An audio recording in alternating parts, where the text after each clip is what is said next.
আমি অল্প কিছুক্ষণের দুনিয়া ভোগ করতে দিছি বইলা বান্দা মাতলামি করিস না, বান্দা কষ্ট পাই, আগামী সময়টা বান্দা কষ্ট পাবে। এখন এই কদ্দুর দুনিয়া ভোগ করতে দিছি বলে তুই ভুল করিস না বান্দা, এটা আমি জন্তু জানোয়ারকেও ভোগ করতে দিছি। দুনিয়া আমাদের চাইতে জানোয়ার বেশি ভোগ করে। একটি হাতি, আমরা গবেষকদের কথা হলো একটি হাতি একদিনে 250 কেজি খাবার খায়, 90 লিটার পানি পান করে। আমরা সেই পরিমাণ।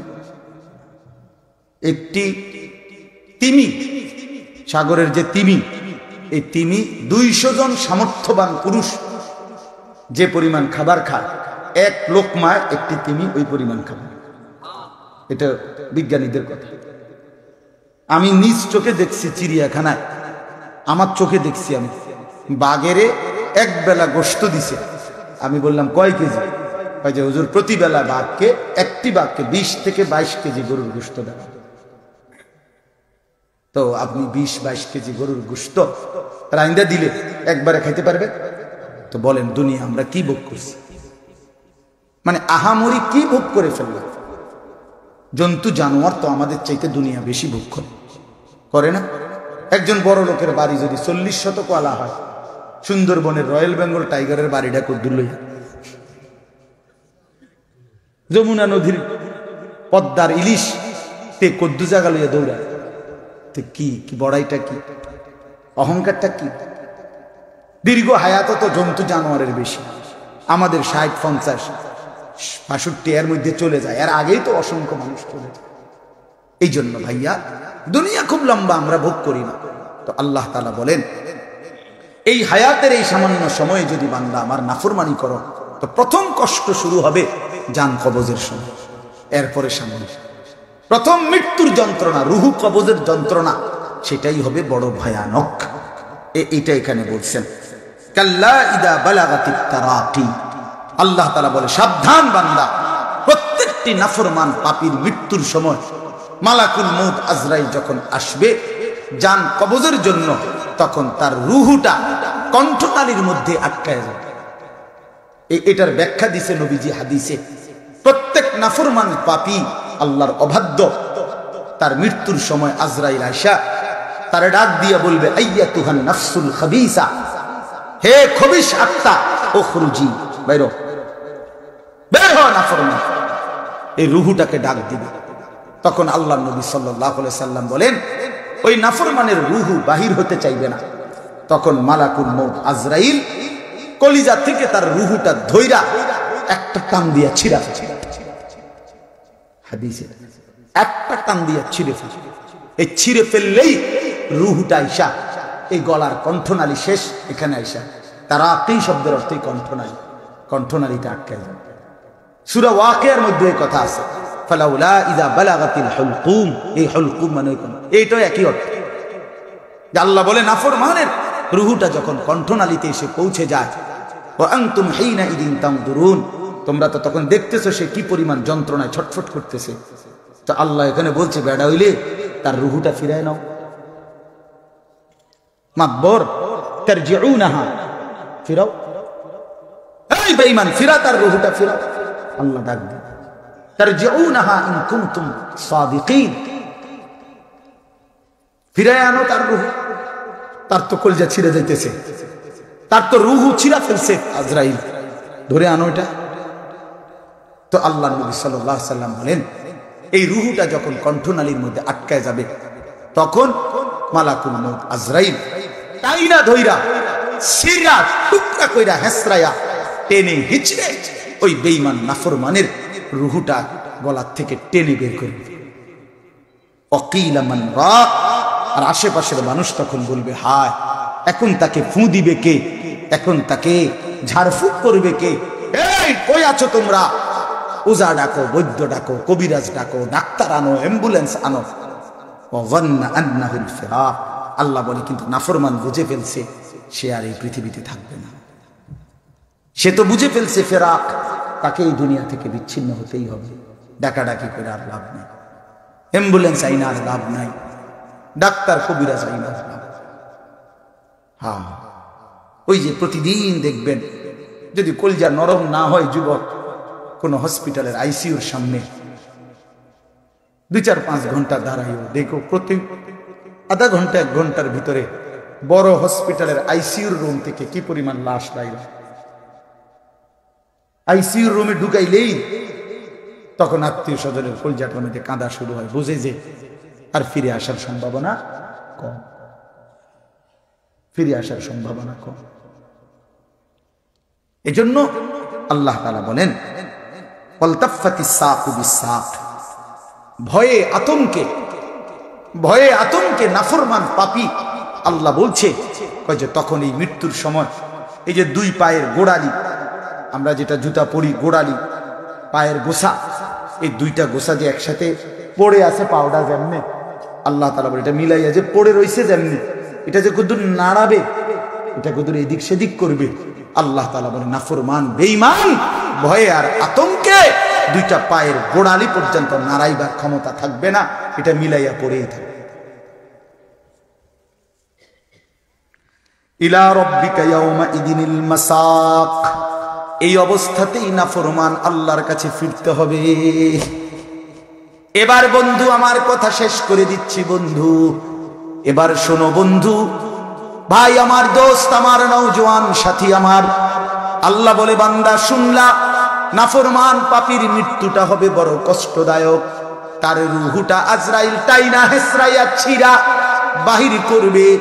এবার যদি বলো বান্দা এমন নির্মম মৃত্যু কেন হলো, আজরাইল তার রূহটা এভাবে ছিঁড়ে ফেললো কেন, আল্লাহ বলেন কারণ শোনো, ফালা সাদ্দাকা ওয়ালা সাল্লা, কারণ বেঈমান আমি আল্লাহরে মানে নাই, আর ওয়ালা সাল্লা নামাজ আদায় করে নাই। এই কথাইটা বলে বেনামাজি। এবার শুনলা তো, এই বেনামাজি সন্তান মনে রাখিস তোর কলজা ছিঁড়া ফেলবে, আজরাইল তোর কলজা ছিঁড়া ফেলবে, তোর রূহ ছিঁড়া ফেলবে, তোর শরীর ছিঁড়া ফেলবে, তোর কণ্ঠনালী ছিঁড়ে ফেলবে। তো বুঝবা না ফরমান সামান্য কদ্দুর সাদু আন্দার সা কদ্দুর বেঁচে হেবড়ার নামাজের টাইম নাই। আরে ডাকাত একটা অটো চালায়, সিএনজি চালায়, 1.5 বুড়া সিএনজি একখান চালায়, হেবড়ার টাইম নেই না, সময় নাই, কাস্টমার চাইবে, প্যাসেঞ্জার চাইবে, সিরিয়াল ফিসে করে দেবে। নামাজে গেলে সিএনজির কি করে দেব, সিরিয়াল ফিসে করে দেবে। নামাজ পড়তে গেলে দোকানের কাস্টমার কমে যাবে, কাস্টমার সুইটটা থাকবে। পেশাব পায়খানা করতে যাও যখন, তখন কাস্টমার তোমার কান্দের উপরে থাকে। হারামি যখন ভাত খাইতে যাও, যখন ঘরে যাও, তখন কাস্টমার কই যায়। একটা কথা হইল কোনো, আল্লাহ আমাদেরকে মাফ করে দেন। অর্থ হইল আমি শুধু একটা দোকানদার, একজন ড্রাইভার, এটা বুঝাইছি না। অটো ড্রাইভারের লগে আমার কাজ চলছে না, অর্থ তো এইটা না, মানে বুঝাইলাম আর কি, যে একটা সামান্য কাজ, এটুকুর জন্য নামা যে পড়ে তো আলহামদুলিল্লাহ, কিন্তু এই সামান্যটুকু কাজের জন্য বুঝি আল্লাহকে ভুলে যাও। এই জন্য আল্লাহ তাআলা বললেন এই মৃত্যু যন্ত্রণা, তাহলে এখন যার মৃত্যুটা এত নির্মম কঠিন হলো, তো তার সামনের অবস্থা কেমন হবে? কথা বলেন না ভাই, শেষ তো আমার কথা বলেন, এইটাই বললাম। এরপরে আল্লাহ বললেন ওয়ালাকিন কাযযাবা ওয়া তাওয়াল্লা, বরং সে আমার প্রত্যেকটা কথা মিথ্যা মনে করছে, আমি আল্লাহর প্রতিটা হুকুম থেকে মুখ ফিরাইয়া নিছে। সুম্মা যাহাবা ইলা আহলিহি ইয়াতামাত্তা, এটা সাংঘাতিক কথা। আল্লাহ বলেন দেখো বেঈমান আমার প্রতিটা হুকুম থেকে মুখ ফিরাইয়া নিছে, আমার হুকুম মানে নাই, মিথ্যা মনে করছে, নামাজ পড়ে নাই, অথচ নিজের পরিবার, বন্ধু বান্ধব, স্ত্রী সন্তানের সাথে উঠা বসা করছে অহংকারের সাথে, হাস্য খুশি রসে রঙ্গে, কথাবার্তা যে কয় চলে ফিরে মনে হয় যেন 7 মহাদেশের হেবড়া বাদশাহ। বোঝেন নাই? ফোলা পানির দেখবেন চুলের বাপ, মানে ফিরানি দেখলে মনে হয় যেন হে কি কইতামাস মন্ডা, হ্যাঁ মানে হে বিরাট কিছু, হে বিরাট কিছু, বিরাট। অথচ যেই ছেলেটা বারবার এই চুল বড়, সামনের চুলটারে পিছনের দিকে ফিরায়, আমার পরিষ্কার ফতুয়া হইল, সিদ্ধান্ত হইল এতে প্রতিবন্ধী। বিশ্বাস করে এর ব্রেনে সমস্যা, এ তার সিরা, কেন কেন বলে কেন? এই কারণে যে তোমার চুলটা বড়, তোমার এটা অসুবিধা হইতে আছে, তো তুমি বারবার এটা ফিরাও, তো এটা তুমি একবারে কাইটা লাইতে হয়। আর যদি বলে অসুবিধা হয় না আমার, তো এটা বারবার ফিরাও, এটা কোন ব্যারাম? এটা কি স্টাইল হলো? এত বড় ছাগলামি যদি স্টাইল হয়, তো স্টাইল কারে করে? কথা বলেন না? এটা তো তুমি বড় বানাইলা, তো তুমি আবার এটা পিছন দিকে দাও কেন? কোন পাগলে, কোন মাতালে বললো তোমার এটা ফ্যাশন? এই জন্য বললাম প্রতিবন্ধীগুলো আজকে দুশ্মন ছেলেরা, মনে রাখো ভাইয়া, বেঈমান তোমাদেরকে পাগল বানায় দিছে, মাতাল বানায় দিছে। তোমরা মোবাইলের ওই আসক্তি থেকে ফিরে আসো, তোমরা নারীর আসক্তি থেকে ফিরে আসো, তোমরা অস্থির ছবি থেকে ফিরে আসো। আজকে লাখ লাখ যুবককে মোবাইলের মাধ্যমে বিশ্বাস করেন বাবারা, আপনারা জানেন না চাচারা, আপনাদের অসংখ্য ছেলে পেলের এই বড় মোবাইলটা, শুধু এটা দিয়া নারী ছবি দেখে না, দিন রাত হাজার হাজার টাকা পয়সা খরচ করে অনেক যুবক অনলাইনে 24 ঘন্টা জুয়া খেলে। জুয়া খেলে বেঈমানে জুয়া, ওইখানের কোন নাফরমানে ক্রিকেট খেলে, ওই বেঈমানের জন্য জুয়া খেলা। এখানে জুয়া খেলা, এটা ছক্কা মারবো, এটা 4 মারবো, এখানে জুয়া ধরে।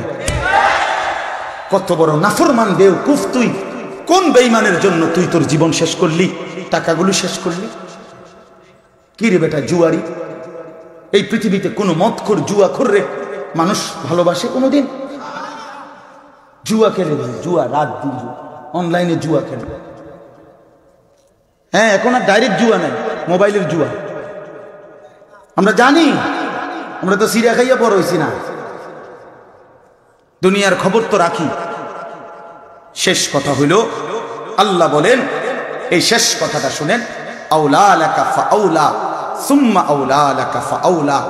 আহা ভাইয়া, আল্লাহ বলে, বান্দা, হে নাফরমান বান্দা, তোমার জন্য দুর্ভোগ, তোমার জন্য আযাব, তোমার জন্য আযাব, তোমার জন্য আযাব, তোমার জন্য আযাব। 4 বার বলছে, আউলা লাকা ফাআউলা সুম্মা আউলা লাকা ফাআউলা। এক কথা 4 বার বলছে, হে আমার বান্দা, নাফরমান বান্দা, তোমার জন্য কষ্ট, তোমার জন্য কষ্ট, তোমার জন্য কষ্ট, তোমার জন্য কষ্ট, তোমার জন্য আযাব, তোমার জন্য আযাব, তোমার জন্য আযাব, তোমার জন্য আযাব। প্রশ্ন হলো 4 বার বললো কেন? কয়বার বলছে? 4 বার। কেন 4 বার? 1 নাম্বার, তোমার মৃত্যুর সময় যন্ত্রণা হবে, তোমার কবরে যন্ত্রণা হবে, তোমার হাসরের মাঠে যন্ত্রণা হবে, তোমার জাহান্নামে যন্ত্রণা। এই কয়টা জায়গা? আল্লাহ বলছে, বান্দা, তুমি কষ্ট পাইবা কবরে না, মৃত্যুর সময় তুমি কষ্ট পাইবা কবরে, তুমি কষ্ট পাইবা হাসরের মাঠে, তুমি কষ্ট পাইবা জাহান্নামে। আউলা লাকা ফাআউলা সুম্মা আউলা লাকা ফাআউলা। 4 বার বলছে।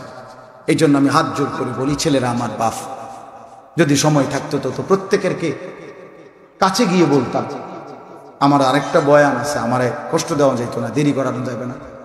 আমি অনুরোধ করছি আপনাদের কাছে, ছেলেরা তোমাদের কাছে, ভাই, নামাজ পড়ো, নিজের আখলাক সুন্দর করো। মোবাইলের আসক্তি, নারীর আসক্তি, মদ জুয়ার আসক্তি, জিনা ব্যভিচারের আসক্তি থেকে নিজেকে বাঁচাও। প্রতিটা ছেলেকে বলছি, ভাই, তোমরা তোমাদের এই সবগুলো ছেলে, আমরা মুসলমান, আমার ভাই, প্রতিদিন ফিলিস্তিনের মজলুম মুসলমানের রক্তে জমিন ভেসে গেছে। এই পরিমাণ রক্তে যখন মুসলমানের জমিন ভাসতেছে, তখন আমরা যদি ফুর্তি করি, আমরা যদি মোবাইলে অস্থির ছবি আর নাচ গানে জীবন শেষ করি, এটা ইনসাফ হয় না, এটা বিবেক হয় না ভাই আমার। একটা ছেলে হলো মনে রাখো, এটা ঠিক না।